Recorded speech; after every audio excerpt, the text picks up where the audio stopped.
Night 2 here at the 48th Annual World Series of Asphalt Stock Car Racing in New Smyrna is in the books, and I'm here now with a rather despondent Andrew Gresel. Not the way we were hoping Night 2 was going to go for this number 81 car, Andrew. And we spoke before the 35-lap feature, and you expressed how good the car was in practice this afternoon, how happy you were with your time trialing effort, and just getting caught on a wreck on lap number 1 certainly was not in the plans. Walk us through the afternoon leading up to the feature time. Yeah, well, basically we got here, hit the track for practice. Car was real good. Made some adjustments, made the car even better. So yeah, got the times down to where we had to be. Qualified mid-pack. I mean, the qualifying time was a little off. We still had a little bit more in the car, but I don't know, man. Come racing, it was just nothing went right tonight. I mean, the 11 car spun out, a couple other cars spun out in front of us, and we had nowhere else to go. We just, I went low at first, we went high, and next thing you know, they were all there, so.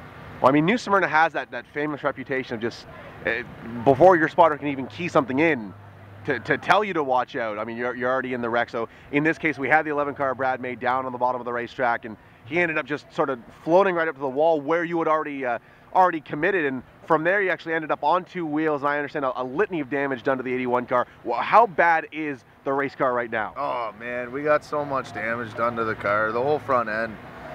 I mean, everything broke, the shocks broke off the front end, everything's done in the front end. So right now we're just trying to get everything pieced together. We don't really have a whole lot of parts down here for the McCall car, and we're trying to get a hold of the guys back at McCall's, try to get some parts together, get this thing put together. The way that we went into the wall, the car was upside down, basically up on its side, and when we got hit, it just demolished everything. So now you had mentioned that it was essentially everything that bolts onto the front end, but it even went so far back as to dent the oil pan. Yeah, it did. When we got up onto the wall, the 11 car basically backed right into us and just tore off the right front shock, and the car actually ran over the right front shock, underneath the oil pan, up through the roll bar, and twisted up the oil pan. So that's another issue we're gonna have to deal with. I mean, it's fixable. We can fix it up. Main thing is we just got to get some parts here and get wrenching on it.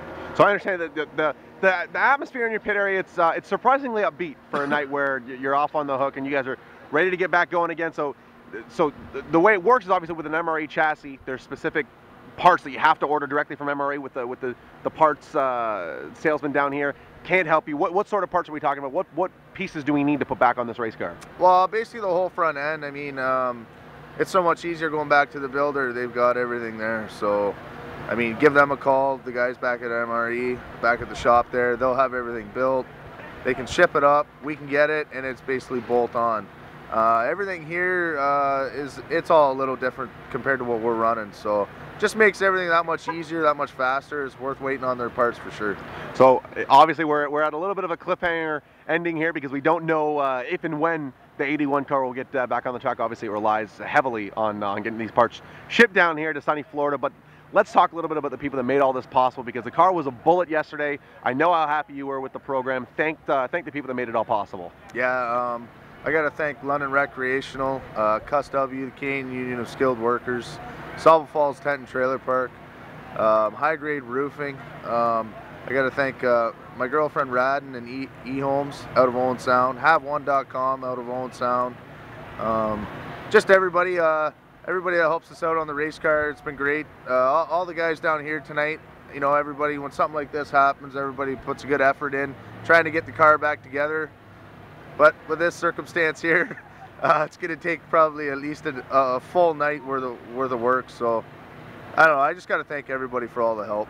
Well, we'll be in touch, and we'll let the folks back home and let all the sponsors and family know what's going to be happening. So right now, I guess this is to be continued. We'll catch up with you tomorrow. Thanks so much for the time, Andrew, and hopefully we can get this car back on the track. Thanks, Spencer. There you have it, folks. Driver the number 81, the Salvo Falls Racing Machine. It is Andrew.